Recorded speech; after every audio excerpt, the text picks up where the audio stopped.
ये ओखला एक बड़ी इंपॉर्टेंट सीट रही। अमानतुल्लाह खान यहां से विधायक रहे आपके, उस सीट पर अमानतुल्लाह खान पीछे हो गए हैं और बीजेपी उस सीट पर आगे निकल गई। इस वक्त ये बड़ी इलेक्शन ब्रेकिंग है और ये दिखा रहा है कि मुस्लिम बहुल सीटों पर मनीष चौधरी आगे निकल गए हैं। मुस्लिम बहुल सीटें ये ओखला की, मनीष चौधरी यहां से चुनाव लड़े और वो आगे निकल गए हैं। ऐसा हमने देखा कि 10 सीटें हैं मुस्लिम बहुल की, उनमें से 70% सीटों पर बीजेपी के कैंडिडेट आगे चल रहे थे और बीजेपी ने उन सीटों पर नॉन मुस्लिम कैंडिडेट दिए हैं और वहां पर आपस में इनफाइटिंग हुई है। इनफाइटिंग तो नहीं कहना चाहिए, आपस में आम आदमी पार्टी और कांग्रेस के कैंडिडेट के बीच मुकाबला हुआ और फायदा भारतीय जनता पार्टी को होता हुआ दिखाई दे रहा है और ओखला उसका बेस्ट एग्जाम्पल है।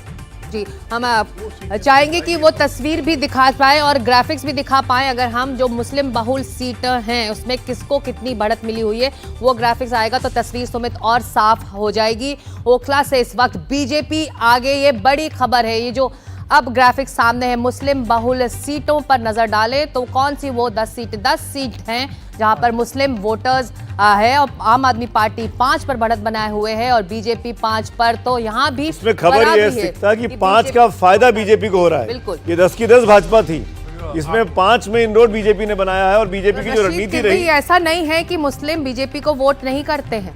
जी, मुस्लिम वोट करेंगे। देखिए सिकता ये एक इलेक्शन मैनेजमेंट होता है, इस तरीके से कैंडिडेट खड़े होते हैं और वोटों का उस तरह से एक तरीके से बंटवारा होता है। तो हम ये कहते हैं कि मतलब वहाँ पर मुस्लिम डोमिनेटेड सीट है, लेकिन वो ऐसा नहीं होता है। हमने रामपुर में भी देखा, लोकसभा के चुनाव में बहुत बार देखा, तो ये कोई अनहोनी चीज नहीं है। और ओखला और मुस्तफाबाद 2 सीट तो ऐसी थी जहाँ पर MIM का कैंडिडेट भी था, ओवैसी साहब, और वो भी मुस्लिम था। जी, तो 3 मुस्लिम कैंडिडेट उसी ने अभी जब आप डिटेल कीजिएगा तो पता चलेगा कि वही सेकंड या थर्ड रहा है, उसकी वजह से आप हार गई। जी, दोनों जगह। और जैसा राशिद भाई कह रहे हैं रामपुर, तो फिर ये जो 55% दिल्ली के किसी कॉन्स्टिट्यूंसी में 45% से ज्यादा मुसलमान नहीं है। हाईएस्ट मुसलमान सीलमपुर में है 45%, उससे ज्यादा मुसलमान की।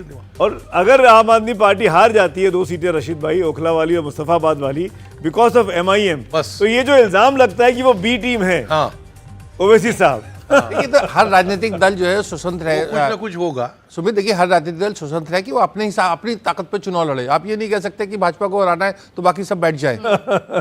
ये बात तो नहीं होती। देखिए ममता भी 18 या 20 सीटों पे ही फोकस कर रही थी ना सर।